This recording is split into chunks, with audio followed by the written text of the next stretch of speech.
Welcome to lecture number 32. So, to summarize the previous session, we covered the properties of the Fourier transform, mainly symmetrical property, symmetric property, especially with even and odd signals, and convolution property with both time and frequency domain. And we also gone through the filtering process and then differentiation property both in time as well as frequency. So in this session, we are covering the rest of the properties of Fourier transforms. So let me share my screen. In lecture number 32, we are studying about chapter 4, part 1, properties of Fourier transform. The topics covered are integration property, time and frequency shift property, multiplication property, scaling property, and Parseval relationship. So all these things we are studying in this session. So we are starting up with integration property of Ft. So it applies only to continuous dependent variables. Whenever we say integration, it always dependent on continuous signals or variables. So Fourier transform deals with continuous time. So hence we use integration for Fourier transform, and it is the lone one which we have kept for the syllabus. It goes like this. Y of t is equal to integration, running integral from minus infinity to till t x tau d tau. Let me consider this as the initial one. Now if I apply differentiation to this, d by dt of y of t, d by dt of so and so, differentiation and integration with same variables will get me x of t. Okay, so by differentiation property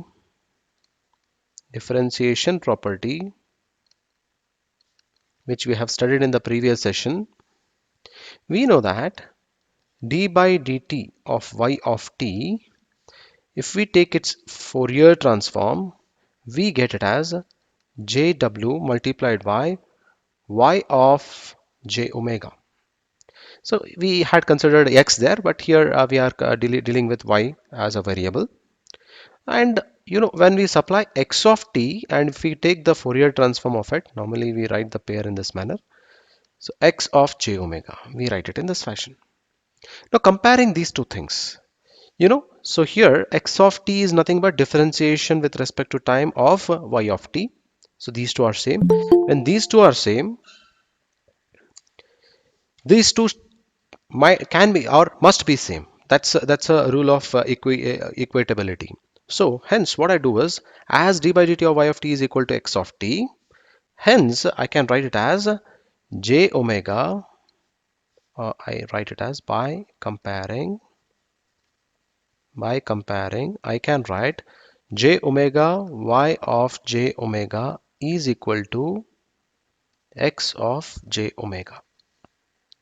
Okay, so therefore I can write y of j omega is equal to 1 by j omega x j omega. So this is the integration. But what we do is, normally we check whether the denominator should not result in not a number. But if omega is equal to 0, meaning is if the frequency is very low, when does the frequency component will be 0? So frequency f will be 0 or omega will be 0 for the DC signal, for the constant signal. So if omega is equal to 0 for DC signal, it will result in not a number, or I can write here omega is equal to 0 results in indeterministic value, right? Indeterministic value. Hence you need to modify it. Hence it should be modified a bit. It should be modified. So how it should be modified, that is what we have to look into now. So normally, whenever we perform integration, we get a plus c as a constant. We normally write it, right? So integration constant. So that constant we'll take it in the next slide. So what we do is, we got y of j omega is equal to 1 by j omega x j omega plus in the constant place I write it as c delta omega, because this constant should be applicable to the Fourier transform of the integration only for frequency component equal to 0. So this term, meaning of writing delta function here is this delta function, delta of omega will be 1 or will be non-zero only at omega equal to 0. So when omega is equal to 0, C will be the answer. So this term will not be considered when omega is equal to uh, any other omega is equal to 0. For omega other than 0, this term will be considered. This term anyway goes to 0. So by further derivation, which is not covered in your syllabus, so we can prove that. So this constant term is pi x of j0. So this I don't go in detail because it takes lot of lines or unnecessary. I don't want to spend time for it. So just remember this constant, after solving we get pi x j0, pi x j0. So this is what you will get it after derivation, so which I am not considering it here. So therefore, so you have to remember from this property is, so if I integrate x of 2 d2 from minus infinity to infinity, if you take its ft, the answer resulting out of it will be 1 divided by j omega x of j omega plus pi x j0 delta omega. So this term is applicable only for omega is equal to 0 and this term for omega not equal to 0. So that's what you need to remember. Fine. So this is about the integration. Now we shall proceed with time and frequency shift properties. So here the very first thing that we are considering is time shift property. So time shift property is nothing but we are shifting the signal in terms of time and then we are applying the Fourier transform of it. So what happens there? That is what we will look into. The Fourier transform definition is there for your reference here on the right top corner. So here we go on. Let z of t be x of t minus t naught. The meaning is x of t is an input signal which is a shifted, x of t minus t naught is a shifted version of x of t by t naught times to its right. That's the meaning. So x of t signal is shifted to its right by t naught times. That's the meaning. Okay. So this is a time shifted version of, this is time shifted version of x of t. That's the meaning. Now I apply the Fourier transform. So I take this particular definition. So I write it here. J omega. So here you have z. We're calling it as z. So integration from minus infinity to plus infinity. Z of t e raised to minus j omega t dt. So this is what is the standard definition. But we know that z is the shifted version of x of t. That is what we write. Minus infinity to plus infinity x of t minus t naught e raised to minus j omega t dt. Okay, so we apply a change of variable concept here. Change of variable. What we do is I replace t minus t naught with 2. So I replace t minus t naught with 2. So what we get is z j omega is equal to integration minus infinity to plus infinity x of 2, because t minus t naught has been replaced with 2. Here we get minus j omega. So in place of t, t I keep it here. So t I keep it here. T naught I take it on the other side. It becomes plus.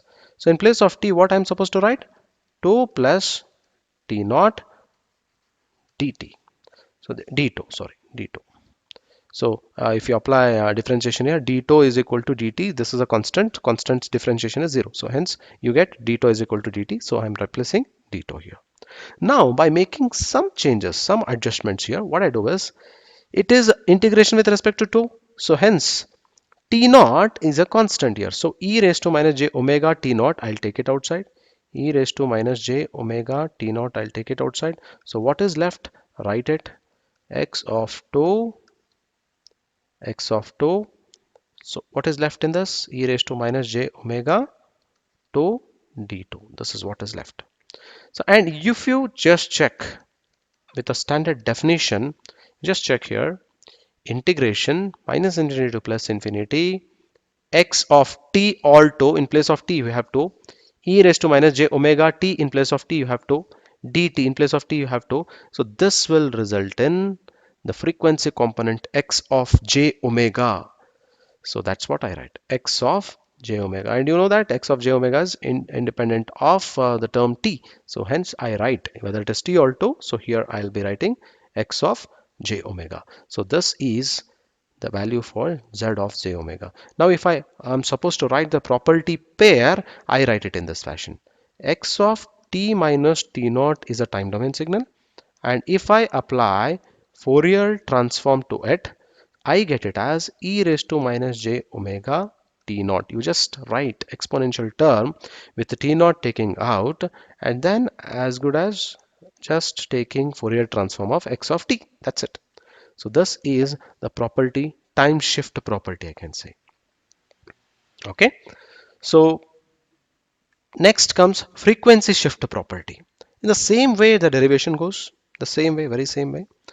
So let us assume x of t, if it is a time domain signal, if I take its ft, I get x of j omega as a frequency component. Now what I do is I take z of j omega, a frequency domain component, as shifted version, not time shifted, it is frequency shifted. J of, it's just not omega, omega minus gamma I'll take, because it's a frequency component. So in t minus t naught, how we call it as t minus t naught in time domain, in frequency domain I'm calling it as omega minus gamma, omega minus gamma. Okay, so now what I do is we know that I'll also write it here, z of t, if I take its ft, I get as z of j omega. Okay, so ultimately I need to derive for z of t. The standard equation,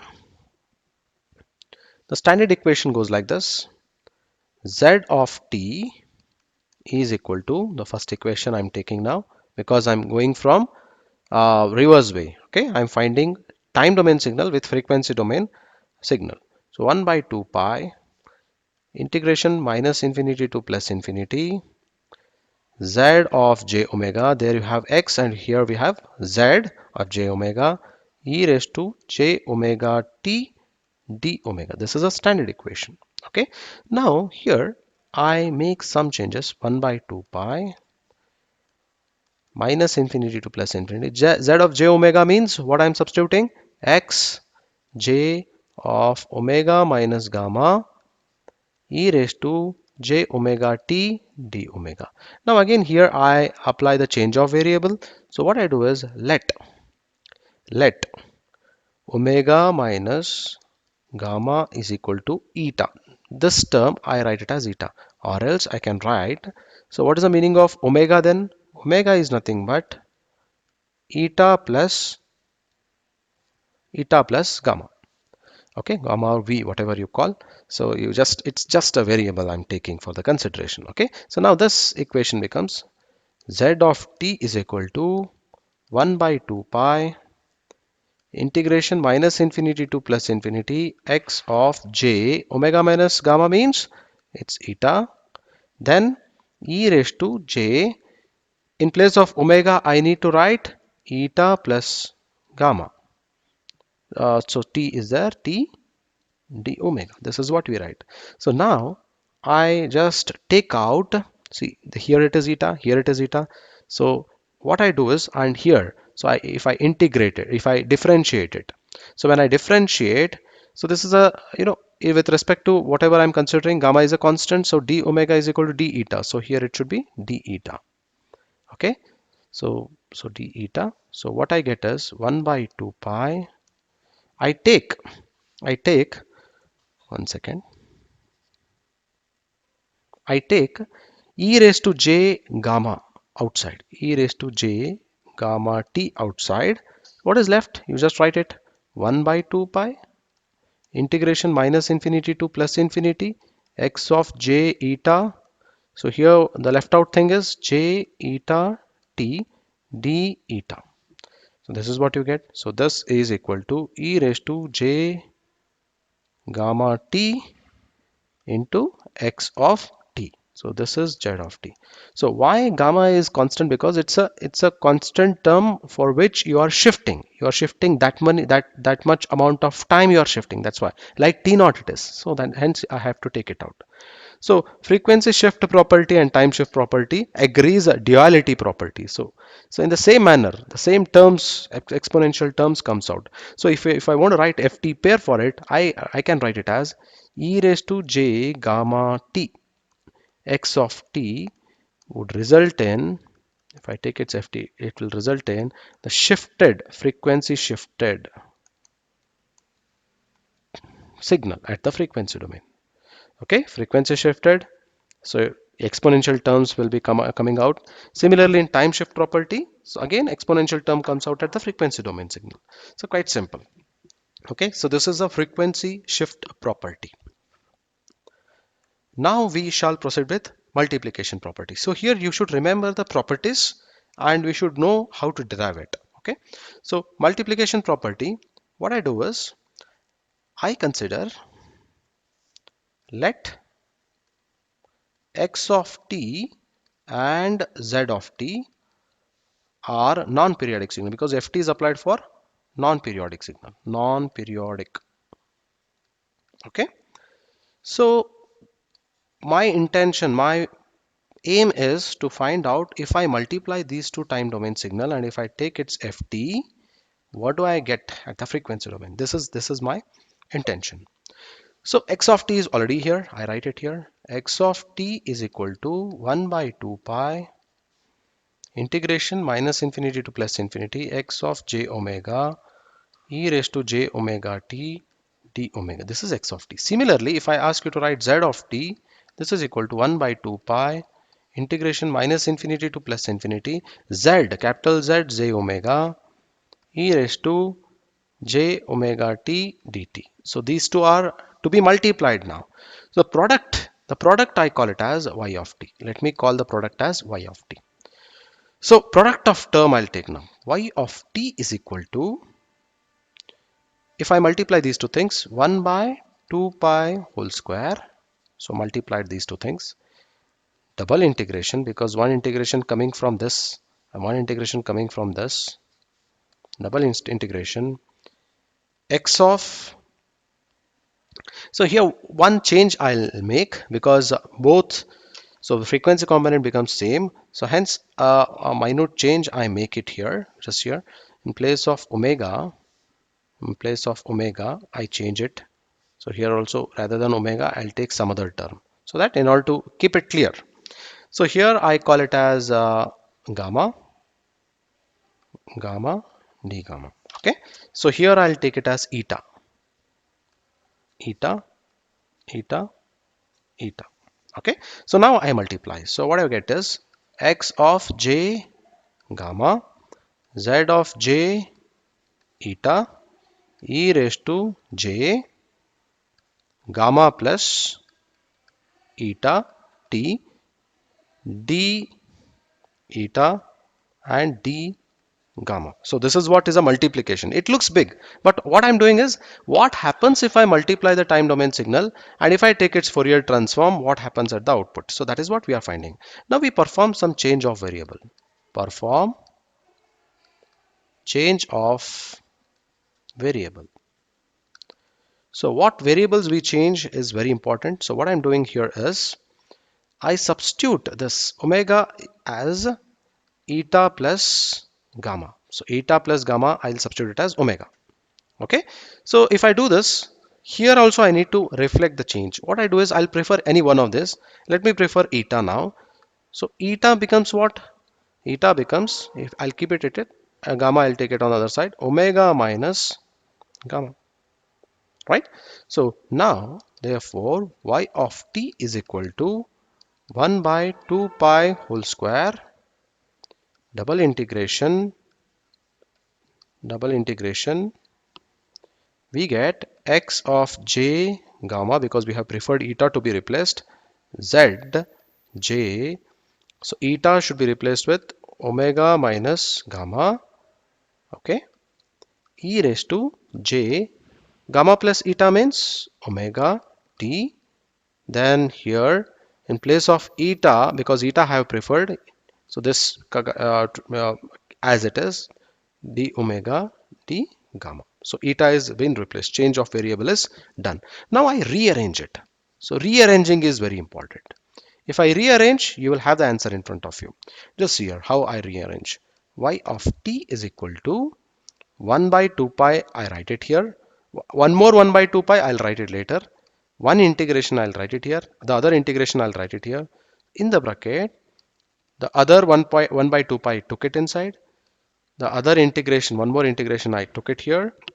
I write x of j gamma. I'm just writing it in some fashion. Easily looking, you can easily make out. So what I'm doing, omega gamma minus gamma. So d gamma. So I close the bracket. So whatever is left is e raised to j omega t d omega. What is my uh, try or approach here is, I want to match it with this first equation. X of t, in place of x of t, I'm having y of t. You have 1 by 2 pi here. You have 1 by 2 pi here. Integration here, integration here. You have e raised to j omega t d omega. You have e raised to j omega t d omega. Only thing is, in this place, rather than having x of j omega, I'm having something else. So what is that? So what is that is, so y of t here, so this whole of the term, I change the ink for your reference.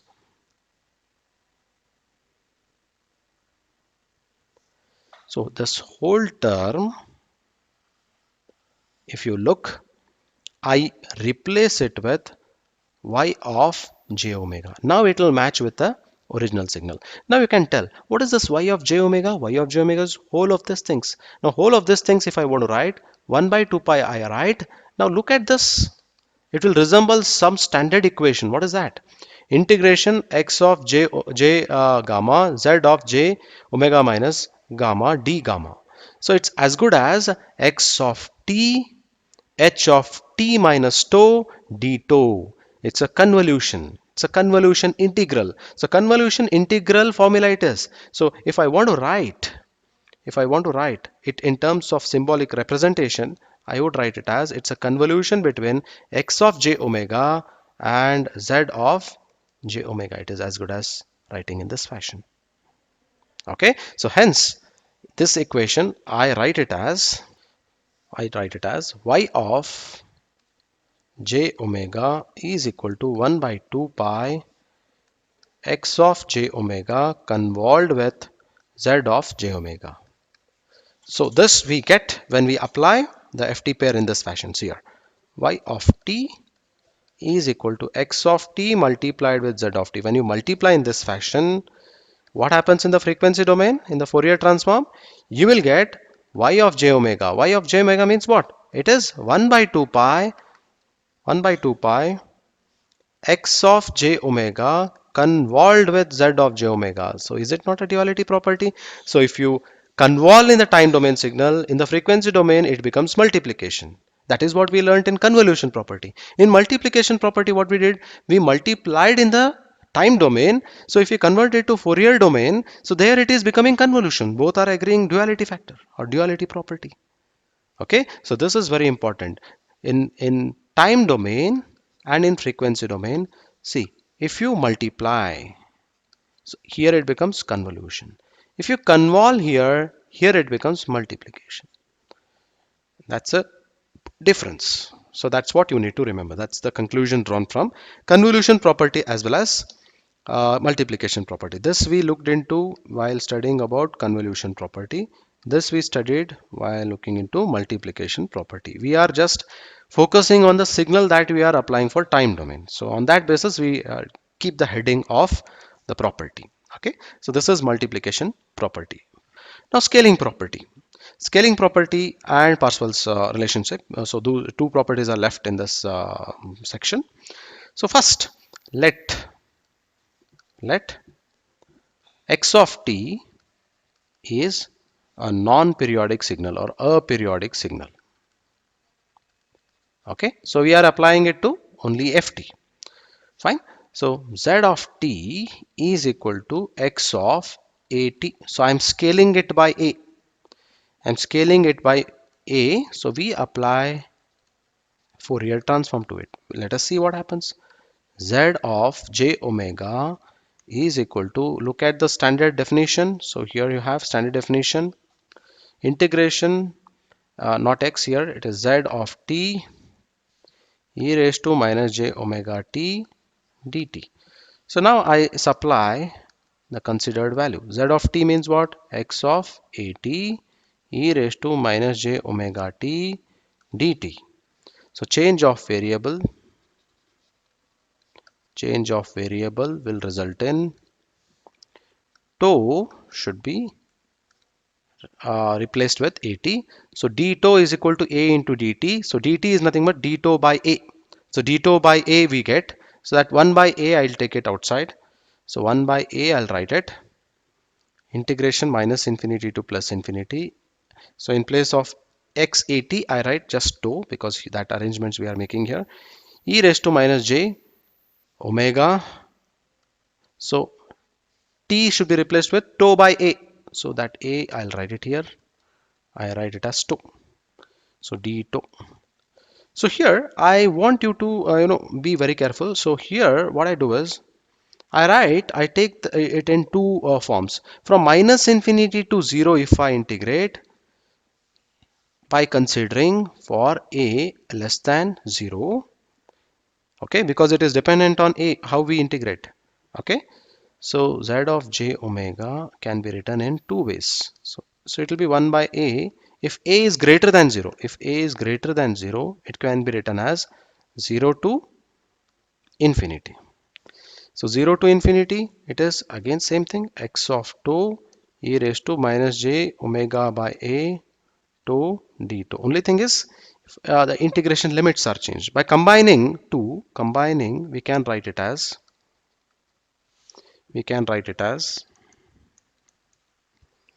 1 by mod of a, because it depends on what kind of the range a is representing. So now I can write minus infinity to plus infinity. To take it mod, so I took the above two steps.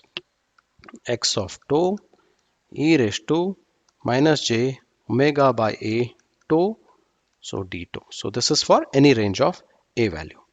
So hence we get it as z of j omega is equal to 1 by mod a. So this you can cross check here. Integration x of t e raised to minus j omega t. In place of omega, I am having omega by a.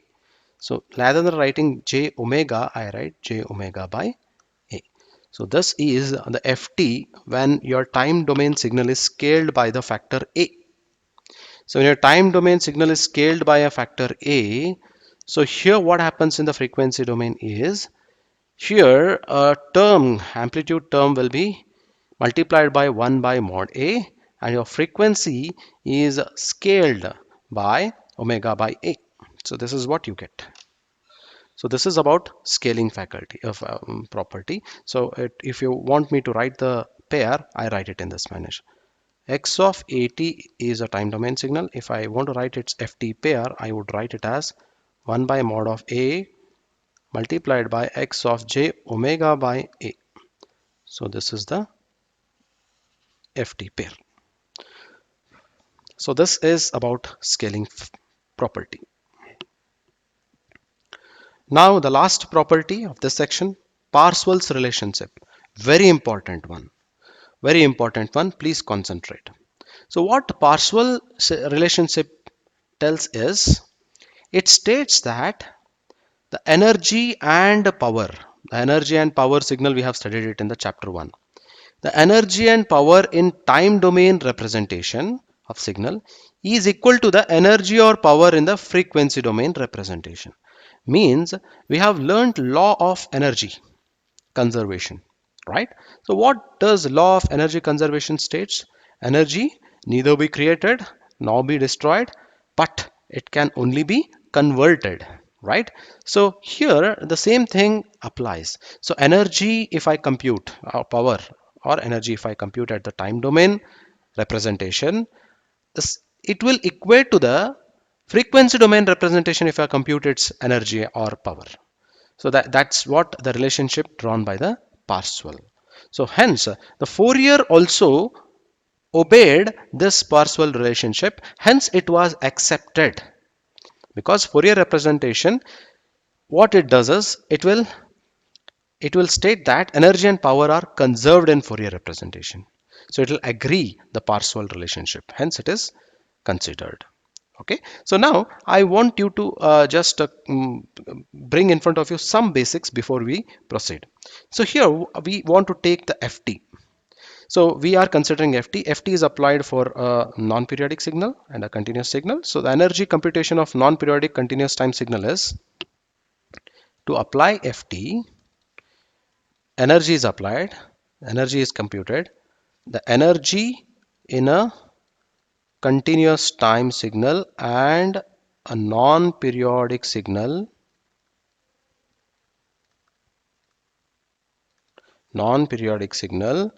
so to compute its energy we apply integration. Hope you remember the energy formula. We were taking mod as well as square and mod dt. So this I call it as equation 1. This is energy equation from referenced from chapter number 1. Now I tell you one step which you already know, but a lot of people, if I write the next statement directly, you might not follow it. So that's why I'm taking its explanation. See here, this is just explanation or else basics. Let a x is equal to a plus I b. This is imaginary, this is a complex number. X is a complex number, a is a real quantity, b is an imaginary quantity. Conjugate of x means a invert the imaginary quantity. This is what is a conjugate quantity. Now if I ask you to compute its mod or magnitude, how to compute its magnitude? Magnitude is nothing but square the square individually the real component and the imaginary component and add it, take its square root. That's the meaning of mod. A square plus b square, take its square root. Square root can be written as 1 by 2 raised to 1 by 2. It's like square root. Now if I ask you to take its square, because ultimately I want to come at this point, x mod of x of t square, so that's what I'm trying. So if I take its square and this square root cancels, you will be getting a square plus b square. So you should not worry if I write in place of mod x of t whole square, if I just write real quantity square plus imaginary quantity square, it's correct from the basics. Now one more extension I do. See here, we have learnt about conjugate. Now what if I multiply the original signal with its conjugate? That is what we check. Original quantity complex number is a plus ib. The conjugate is written as a minus ib. So I'll compute its multiplication. A square, a into a square, a minus I into ab plus I into ab. So minus I square is minus again, so minus minus becomes plus b square. So this term cancels. So what you get is, when you multiply original signal with its conjugate, what you get is a square plus b square. So this I term it as a, equation a, this I term it as equation b. Now compare equation a and b. What we can write here, also right hand side is same, here also right hand side is same. So therefore I can write x, its mod whole square is nothing but multiplying the original signal with its conjugate. That's it. This is an important basic derivation I wanted to show. So we in your book, in the Parseval relationship, this has been directly taken. So these basics have not been explained. They're thinking that you already know it. So hence remember this. So I'll go to the next slide with a further derivation, actual derivation. So here the standard equation of ft, x of t is here. So I write the standard equation here. Okay, so taking its conjugate, taking conjugate on both sides. So this equation is here now, first step. Okay, I take its conjugate. What do you get? X conjugate or x of t is conjugate of x of t is equal to 1 by 2 pi. So standard equation is here. Integration minus infinity to till plus infinity conjugate of x of j omega e raised to. So conjugate means what I have to do? I have to invert the imaginary part. So imaginary part is here, j omega t. So I invert it. Invert. Plus it is, I made it as minus d omega. Standard equation, I took its conjugate. Now what I do is, equation 1 I had represented here. This is equation 1. I rewrite it once again in order to bring it in the slide. I rewrite it again. The equation 1 was Wx is energy computation, okay? Minus infinity to plus infinity x of t into x conjugate. So I take one more step. It was mod and square dt. So now we covering up the basics tells that this x of t mod and its square is nothing but x of t into x conjugate of t dt. So this is the basic from the basics that I have shown in the previous slide. Now what I do is I put this equation here, multiplication. So what I get? Integration minus infinity to plus infinity. X of t, I write it as it is.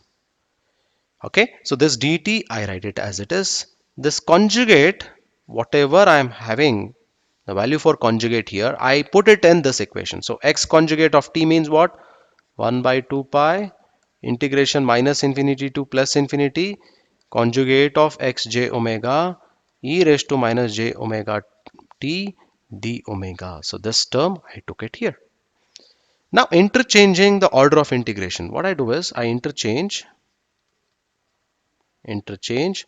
order of integration. Simple manipulations here. The things are done now. Simple manipulation. So this will give me.